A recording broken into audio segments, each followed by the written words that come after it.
Aquí estoy, en la catedral, nada más y nada menos que en un bosque galería, en un soto. Lo que os propongo es un simple paseo por el sotobosque, por un bosque fluvial, único, que nos acoge, que nos protege y que sin duda nos va a ilustrar con ejemplos de vida en plena naturaleza. Y yo me voy, como siempre, en busca de la vida. ¡Nos vemos! ¡Chao!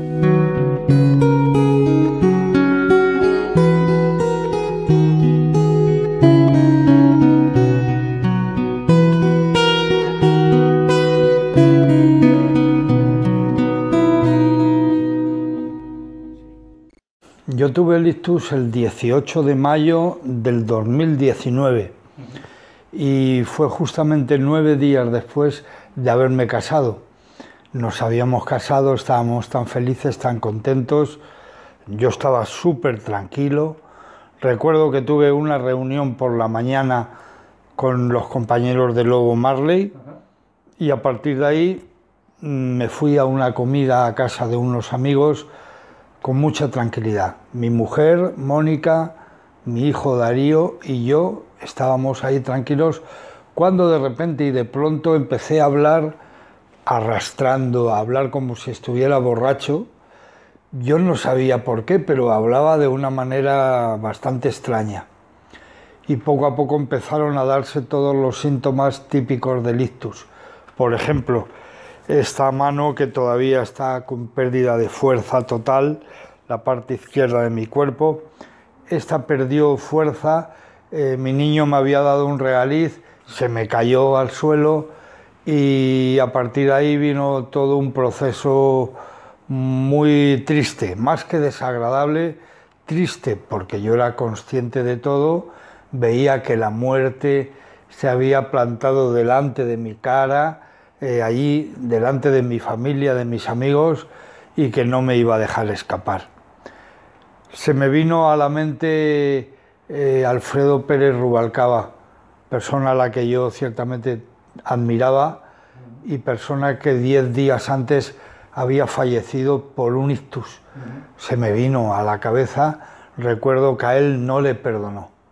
Y yo me preparé para morir, realmente. Notaba como la vida se me iba entre los dedos, como arena de playa, ¿no? Se me iba. Y realmente muy triste, muy triste. Perdí la conciencia, aunque me dice Mónica que yo llegué despierto y atendiendo y tal. Lo que pasa que yo recuerdo que debí entrar en coma en no sé qué momento y recuerdo cuando vuelvo que yo no sé por qué estoy en coma y por qué estoy en el hospital. Y entonces Mónica me recuerda, Luismi, ¿te acuerdas que te dio un ictus en casa de Fernando? Y entonces ahí dije, ay sí, o sea, ha sido por eso, ¿no? Pero yo realmente no sabía. Ya estaban avisados, ya aplicaron el código ictus y además fui a un hospital de referencia a nivel europeo en materia de ictus. O sea, vino todo muy bien trazado para mí. Alguien quiso que yo tuviera una segunda oportunidad y por eso estoy rehabilitándome para agradecer esa enorme sensación de volver a vivir cuando has estado prácticamente en el otro lado. Me indujeron un coma que duró 2 meses. Fue un coma muy intenso porque además hay que decir que la gente puede pensar que el despertar de un coma es como lo vemos en las películas. De repente alguien se despierta, abre los ojos y ya está aquí. Pues no, yo tardé 15 días solo en despertar, tardé 15 días. Pero es que además los médicos dejaban claro que yo podía volver vegetal o podía quedar en un coma de vigilia, que es algo terrible. Y es que la persona abre los ojos, pero no conecta con la realidad, no conecta con este momento y se queda en vigilia, se queda en coma pero con los ojos abiertos. En mi caso eso no pasó, yo volví todo yo, volví además con la ironía que más o menos me caracteriza, porque yo recuerdo que claro, al volver me encontré con mi mujer a mi ladito y yo llevaba una traqueotomía preciosa aquí. Este agujerito que me ha quedado es una medalla para mí, ¿no? Una medalla de esta guerra. Y la traqueotomía no me dejaba hablar bien. Mis cuerdas vocales se veían afectadas, era complicado. Entonces Mónica compró una pizarrita y un rotulador y me la pasaba y yo le escribía cosas. Y la dije, todo es surrealista, está escrito por mí, todo es surrealista. Y ella dijo, mira, ha vuelto Luismi. Sí, yo estuve 2 meses en coma y 3 meses en la UCI, sí. Es verdad que en materia de ictus tampoco es tan normal que una persona esté tanto tiempo. Quizás 2 semanas, 3 semanas a lo sumo, pero 3 meses. Mi ictus fue, como me dijo Manuel, el gran especialista allí en la UCI, me dijo, Luismi, tu coma ha sido devastador y veo que tu recuperación está siendo especial. No sé a qué achacarlo, pero qué alegría. Ya ves, Manuel, ya ves que efectivamente aquí estoy. Pero fue devastador, fue un ictus que vino a matarme, indudablemente, sí.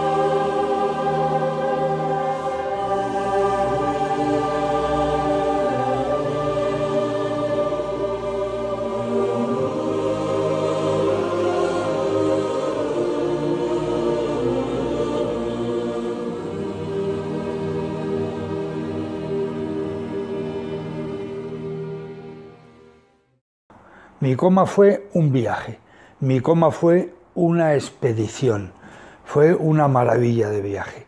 Y en esa expedición ocurrieron cosas que eran vivencias, ocurrieron cosas que recuerdo me ponían la carne de gallina, ¿no? Me erizaban la piel. Yo sentía que eran vivencias, que lo estaba viviendo de verdad, por reacciones que yo tenía en mi propio ser. Bebía agua, por ejemplo, y me saciaba la sed de verdad, ¿no? Y luego tenía sueños, que evidentemente los identificaba con los sueños que yo había tenido siempre. Esa cuestión onírica que cuando te levantas por la mañana dices, qué maravilla lo que he visto o lo que he vivido, ¿no? Esos los tuve en mi coma, siendo protagonista central de ellos y teniendo todos ellos unas características muy especiales. Para mí hay ese doble juego. Sensaciones, sentir, ponerme triste o rabioso o furioso. Recuerdo cuando yo estaba frente al valle, a ese valle que yo bautizo como el Valle de la Muerte, cuando yo estoy mirando esa belleza del lugar, ese sitio maravilloso, estoy a la vez percibo, no era un sueño, era otra cosa, estoy percibiendo una sensación, una gran presencia de gente. Yo creo que hay miles de almas allí. Yo no veo a nadie, pero tengo la sensación de que incluso voy a encontrarme con alguien de espaldas, le voy a saludar, se va a dar la vuelta y va a ser alguien reconocible por mí. Van a ser mis suegros que ya fallecieron, o va a ser mi abuela, o va a ser Félix Rodríguez de la Fuente, gente querida, ¿no? Estaba yo seguro de que eso iba a ser así. No pasó, no llegó a ocurrir eso, pero yo sí tenía la clara sensación de que yo ya estaba preparado para ese tipo de encuentros. Porque a medida que viví mi coma, fui experimentando y fui adquiriendo experiencia. Sí, fui adquiriendo experiencia. Al principio era como el Principito, al principio era como un niño en el cuerpo de un hombre que me asustaba por lo que veía, por las cosas, ¿no? Me asustaba. Pero luego ya empecé a adquirir una experiencia y empecé a tener una vivencia mucho más naturalizada de dónde estaba y de con quién estaba. Estaba con la muerte, evidentemente. Estaba a un paso de la dama. Dama seductora, dama preciosa, que sirva esta charla para que usted, que está ahora despidiendo a un familiar en un proceso comatoso, no tenga miedo, no se agobie, no se preocupe. No va a haber un viaje más bonito para esa persona querida, no va a haberlo. Es un viaje maravilloso, nadie va a atraparle, va a ser él el que va a decidir si sigue o no sigue a la muerte y por tanto si vuelve o no vuelve. Pero puedo asegurar que es una experiencia realmente prodigiosa, maravillosa. Yo no he tenido otra igual en mi vida.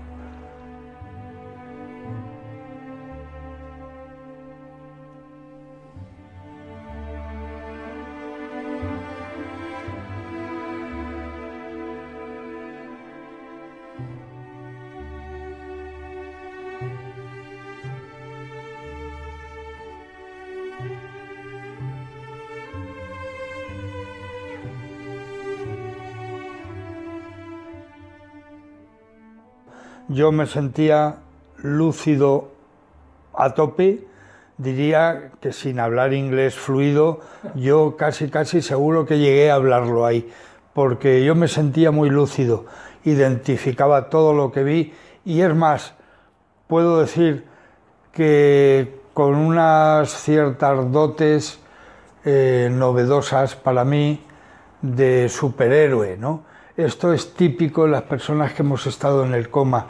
Lo mismo atravesamos paredes, que buceamos, que escalamos, corremos de manera muy ágil. Esas sensaciones las tuve con claridad. Y lo que tuve con mucha claridad fue la lucidez que me hizo en cada momento saber dónde estaba y negarme a continuar porque no hubiera vuelto y hubiera muerto. Cuando veía un camino ahí abajo precioso y estaba tirando de mí, yo decía, quiero ir por ahí. Y cuando voy a arrancar, en esas décimas de segundo que digo, voy a arrancar, ahí aparece una voz, Luis Miguel, no es tu momento, por favor date la vuelta, no vayas para allá, date la vuelta, no es tu momento. Y yo, la lucidez me lleva primero a interpretar aquello como una advertencia y segundo me cabreo con la voz, hago así y digo, pero ¿por qué, hombre? Si yo quiero seguir, yo me enfado incluso, ¿no? Yo quiero seguir para allá, pero si seguía seguramente no iba a volver. Yo tenía la sensación de que si llego a tirar por allí no me da tiempo, es como si un avión va a salir, no lo pillo y entonces ya mi viaje no es de ida y vuelta, ¿no? Esa voz la identifico al final como mía, meses después. Cuando he salido del coma, yo pensando en la cama del hospital, de repente yo la identifico como mi propia voz. Es muy típico del coma, en diferentes testimonios, que la voz aparezca. En ningún caso me han dicho, es tu propia voz. La gente me ha hablado de su madre, de su abuelo, de gente que había fallecido, que vienen a ayudarle, vienen a acompañarle en el viaje o a quitárselo de la cabeza, ¿no? Otros compañeros, José Luis, pobrecito, que estuvimos en coma los dos juntos en la misma habitación, mi cabeza casi dando con la suya, dormidos seguidos en la habitación. Y a él, su abuelo, que había fallecido, apareció y le dijo, José Luis, date la vuelta y vete, porque ni tú ni tu compañero de habitación vais a morir. A mí no me conocía esa persona de nada. Y José Luis siempre que me ve se emociona y yo me emociono y nos abrazamos porque él me dice, Luismi, yo lo sabía que mi abuelo me dijo que tú no te ibas a morir. Digo, coño, José, qué bueno, ¿no? La vida es muy bonita, es realmente espectacular. Todo esto que os estoy contando yo lo considero una bendición. Yo me siento bendecido, siento que he tenido una experiencia irrepetible, y por eso me atrevo a decir que estoy agradecido a lo que me ha ocurrido. Yo estoy en la parcela del agradecimiento. Yo no estoy alimentando el odio. ¿Por qué? ¿Por qué a mí? ¿Por qué me ha dado a mí y no te ha dado a ti? Por ejemplo, fíjate qué mala leche tendría eso, ¿no? Yo no estoy ahí. Yo estoy en el agradecimiento. Agradezco la experiencia especial, tan completa, tan plena, tan extrasensorial que me ha dado el ictus. Por supuesto, dejándome vivo. Yo no quería haberme ido, no quería haberme ido. Seguramente por eso me quedé, claro.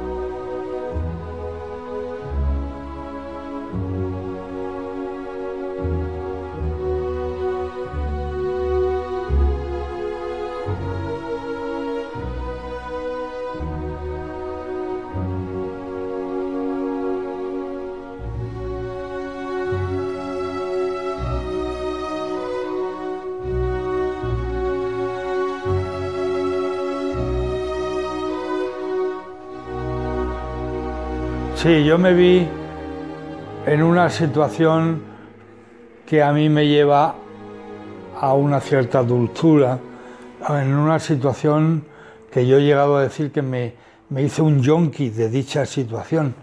Eran lienzos, eran sábanas como las que mi tía Kika cuando lavaba en el pueblo ahí en Toledo, cuando yo iba en verano al pueblo de mi madre, luego tendía esas sábanas en los juncales, y esas sábanas capturaban el sol y se ponían más blancas todavía de lo que eran.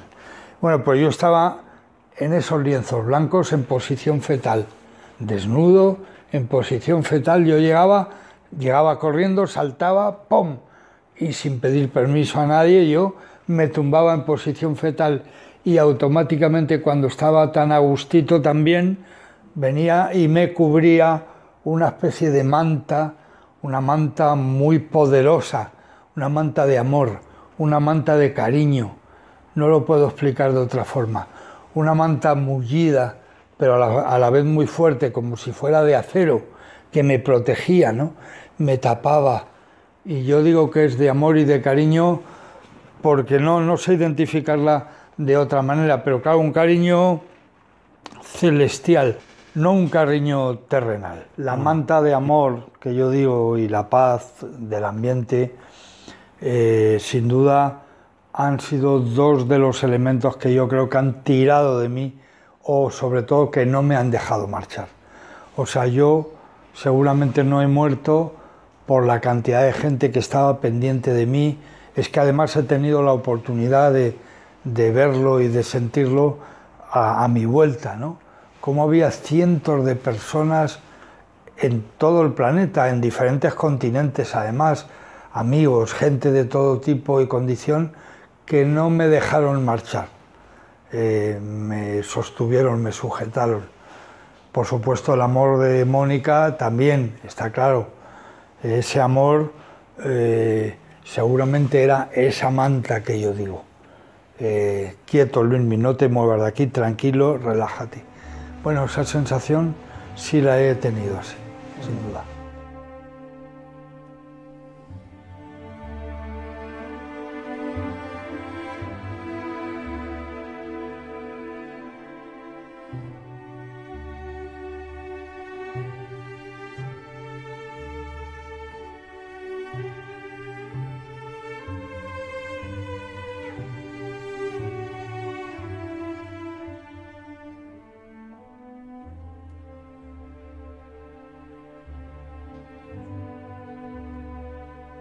Yo sobre todo rompí a llorar emocionado cuando me acordé de los anestesistas, porque ellos han sido los responsables de que yo haya tenido este coma.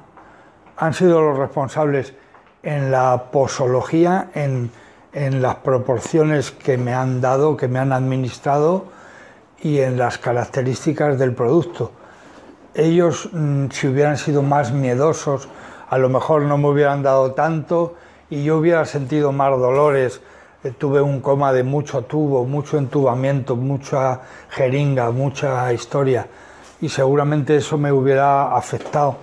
Pues ellos no dejaron que se asomara mi cuerpo y mi mente al dolor. Lo hicieron realmente muy bien.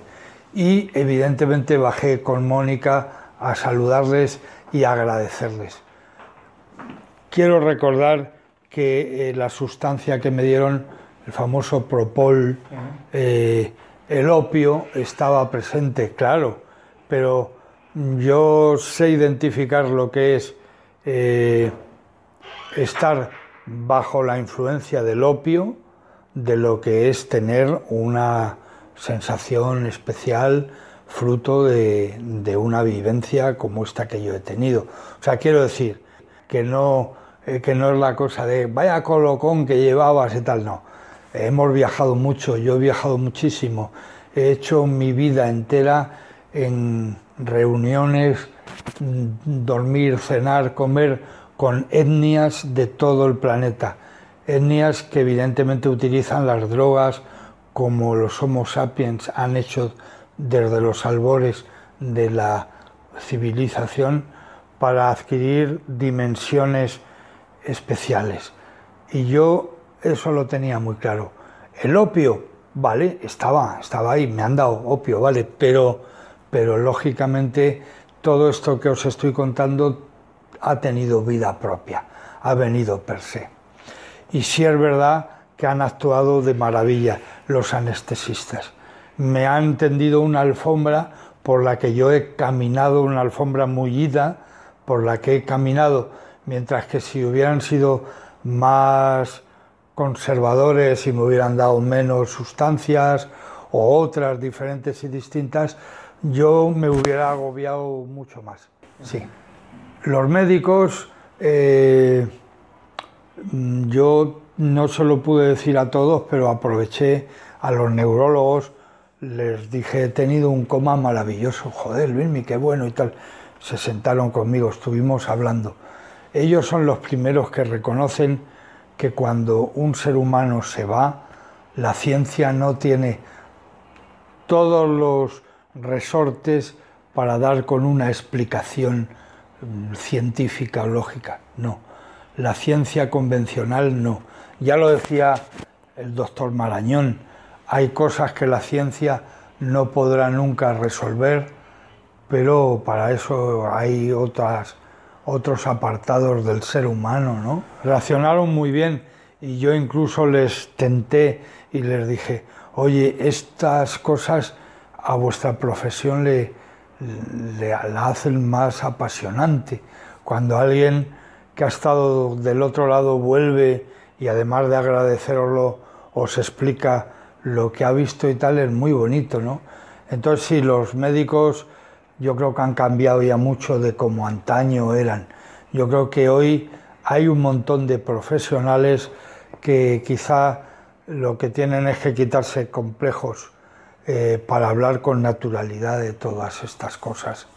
Como una persona que trabaja en una UBI o en una UCI y que dirige a todo un equipo, ¿cómo va a menospreciar este tipo de testimonios? No, estos testimonios son muy, muy importantes. ¿Sabes por qué? Porque son humanos, porque humanizan la historia. Yo lo que tenía claro es que esta experiencia no podía guardármela, esta experiencia no se podía perder. Yo tenía que transmitir este mensaje. Nadie vino y me lo dijo, pero yo sentí que yo tenía ese deber. Y entonces me puse a rememorar con grandes amigos allí en la habitación sentados con mucha emoción. Algunos lloraron de emoción, se les saltaron las lágrimas cuando yo se lo contaba, muy emocionados. La gente vive y vivimos capados, vivimos sin poner a prueba todo nuestro potencial. Siempre hay un porqué para ir frenando, para ir con la marcha metida. Entonces, tengo la sensación de que cualquier historia que tenga que ver con una liberación a nivel puro y auténtico, emociona. Siempre será emocionante.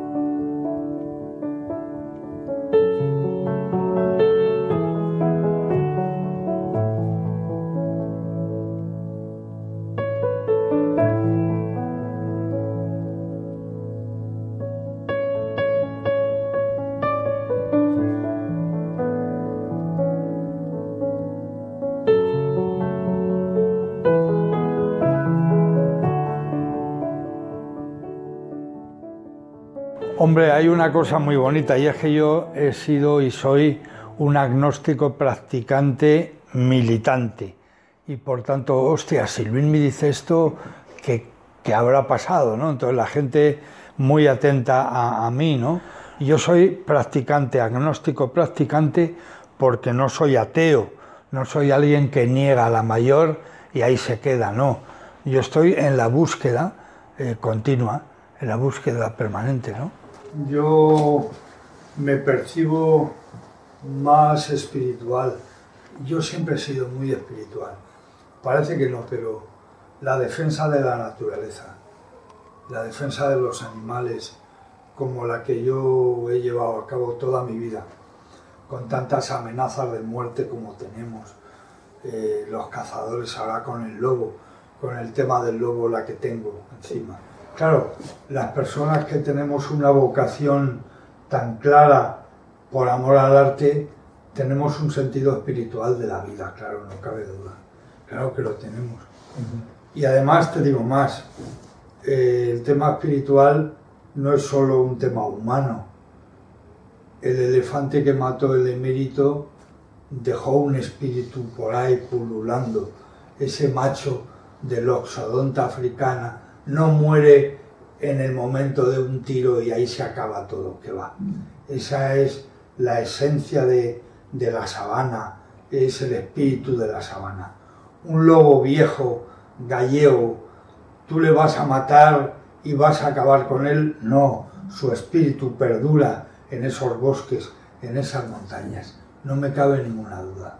Lo que pasa que, por desgracia, en una sociedad como la nuestra, tan facilona, dices esto e inmediatamente te llevan al tema religioso.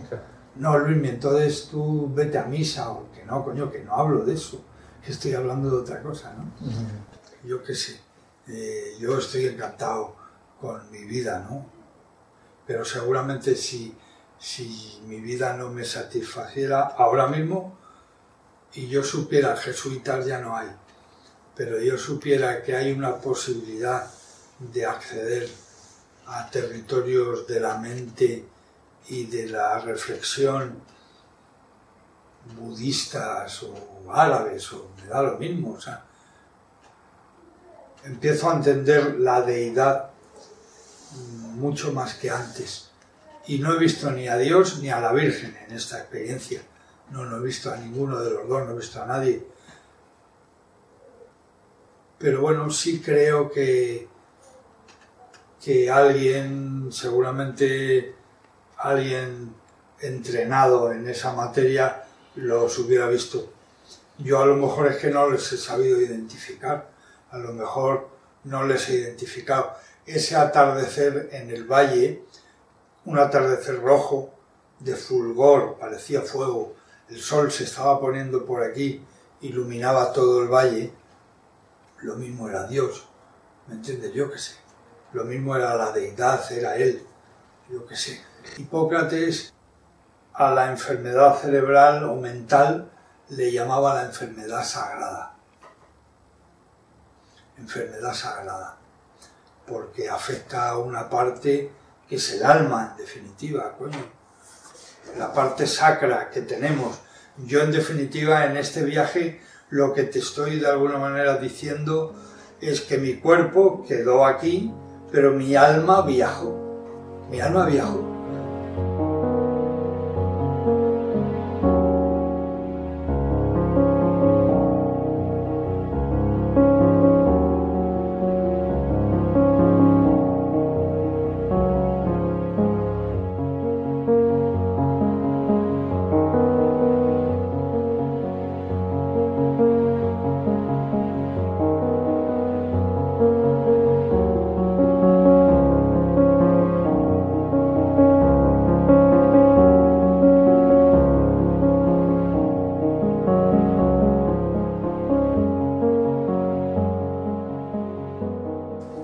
Soy un ser humano. Un ser humano parece mucho o poca cosa. Soy un ser humano esencial, que te habla en esencia de una experiencia muy bonita en un momento muy triste y muy feo de mi existencia. Lo único que quiero es que hagas tuyas mis palabras y vivas sin miedo a la muerte. Respeto, sí. Miedo, no. El miedo no es buen compañero. El miedo lo que hace es paralizar. Respeto a los eventos increíbles, pero miedo no. Nada más.